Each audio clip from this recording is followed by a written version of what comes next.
Salut tout le monde, j'espère que vous vous portez bien et que la vie est douce. Sachez que quoi qu'il arrive, dans quelques minutes, ça ira bien mieux car la recette du jour va vous faire fondre dans tous les sens du terme. Attention, attention, on va mixer deux régions que j'adore, alors pas uniquement pour les paysages, mais surtout pour ce qu'on y boit et ce qu'on y mange. Direction la Sicile en faisant un bon gros stop dans le Jura, vous n'êtes pas prêts.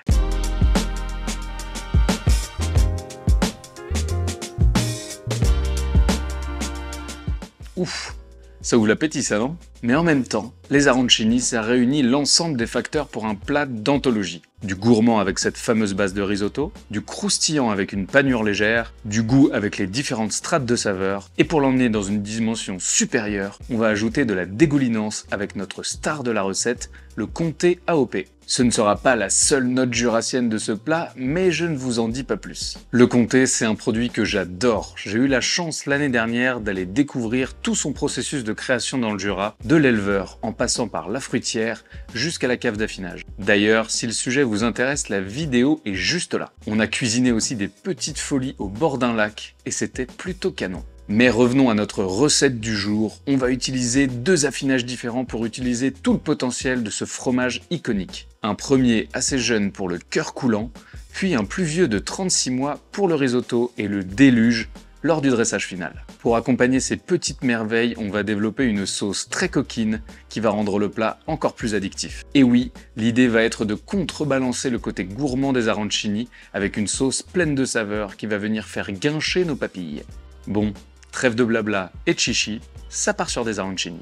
Une fois n'est pas coutume, commençons par le commencement. Pour faire de merveilleux arancini, on doit avoir une base de riz. Et pas des moindres car nous allons nous faire un bon petit risotto. D'ailleurs c'est idéal si vous l'avez fait la veille car comme ça vous utilisez les restes. Et c'est ça cuisiner malin. Bon, revenons à nos moutons. Nous allons ciseler finement une ou deux échalotes. Vous pouvez le faire qu'à base d'oignons, mais je trouve que ça rajoute un petit truc. Comme je fais moitié-moitié, j'ajoute un oignon de taille moyenne. Et idem, on va le ciseler finement. L'idée c'est d'avoir des morceaux d'échalotes et d'oignons qui fassent à peu près la même taille que les grains de riz. Ce sera beaucoup plus agréable en bouche.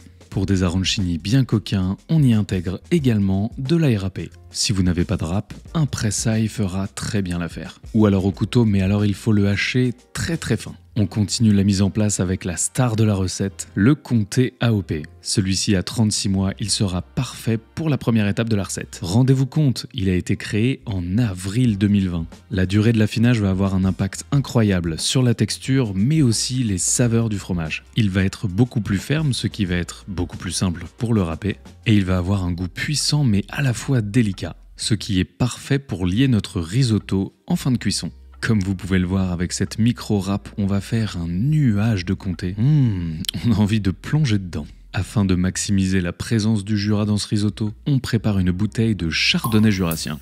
Maintenant que tous nos éléments sont prêts, on va pouvoir se pencher sur la cuisson. On fait chauffer notre poêle et notre bouillon de légumes dans une petite casserole à côté. On dépose une généreuse noisette de beurre qu'on va coupler avec un petit trait d'huile d'olive. Ça va empêcher le beurre de brûler et ça va rajouter une petite strate de saveur. Quand le beurre mousse, on ajoute les oignons, l'ail et l'échalote et on mélange bien pendant quelques minutes. L'idée c'est de les faire suer et qu'ils absorbent toute la matière grasse. Si vous en avez sous la main, faites-vous plaisir avec du thym frais. C'est le moment d'ajouter une pincée de sel et de mélanger tout ce petit monde. Attention, restez pas loin, on ne veut pas de coloration mais juste qu'il soit fondant. Au bout de 2-3 minutes, on peut ajouter notre riz à risotto et le mélanger à sec pour le faire nacrer, c'est-à-dire que les petits grains deviennent quasiment translucides. Ici c'est pareil, on reste au-dessus de la poêle, il ne faut pas que ça brûle. Et au bout d'une petite minute, quand le riz est prêt, on va pouvoir déglacer avec le vin blanc. Ça va venir décoller les sucs, mais aussi gorger le riz de tous les parfums du vin. Et c'est ça qu'on veut, un maximum de parfums. À partir de ce moment, on va pouvoir monter un petit peu le feu. Et oui, le risotto doit cuire plutôt rapidement.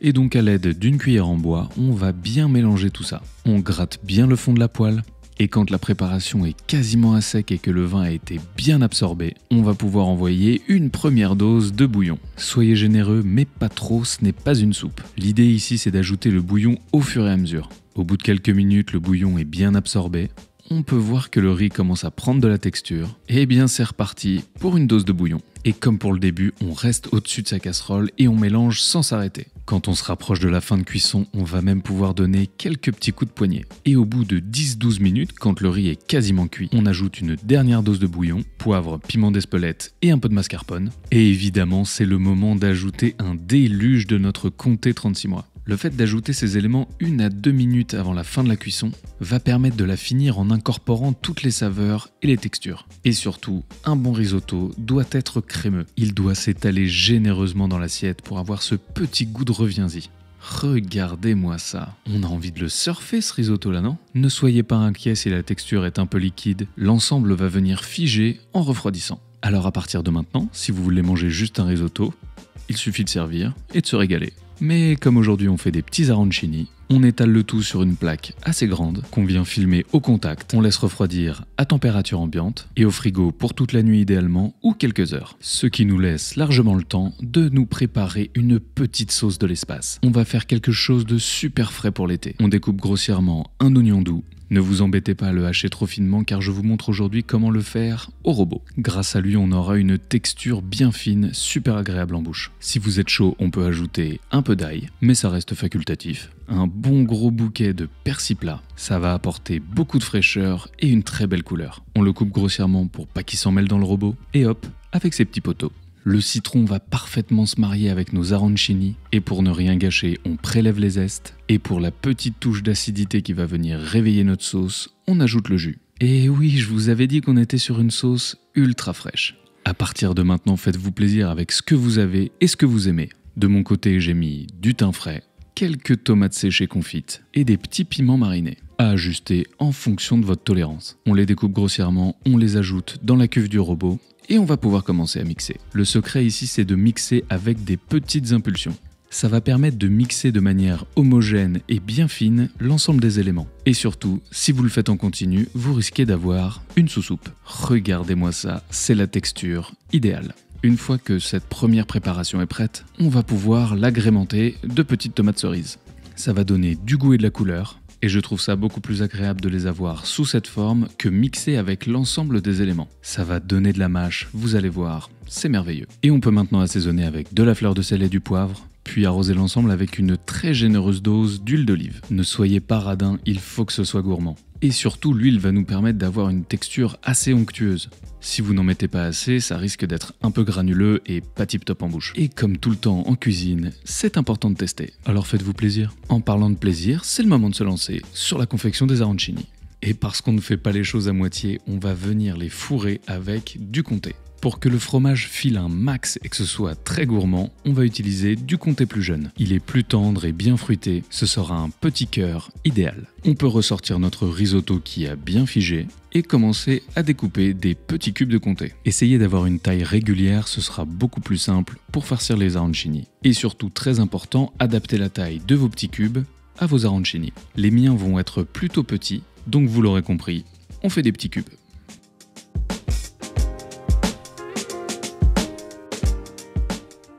Pour moi, c'est donc la taille idéale et je vous mets au défi de ne pas goûter à ce moment-là. Pour former nos arancini, préparez-vous un récipient avec de la farine.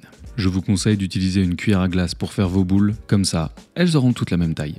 On incorpore donc nos cubes de comté au cœur des arancini et on va reformer des petites boules parfaites. L'idée, c'est de les faire rouler délicatement à l'intérieur de nos mains. On les dépose sur la farine et ça repart au frigo pour 15 minutes. C'est pile poil le temps pour faire chauffer notre huile. C'est pas magique ça? Évidemment, si vous avez une friteuse, c'est beaucoup plus simple.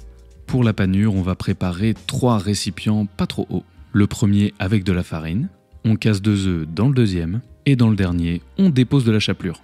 J'ai aujourd'hui opté pour de la panko. C'est une chapelure japonaise ultra croustille, mais si vous n'avez que de la classique, ce sera parfait. On mélange les œufs, on assaisonne la farine, et c'est parti. On fait rouler nos arancini bien figés dans de la farine, on tapote pour retirer l'excédent.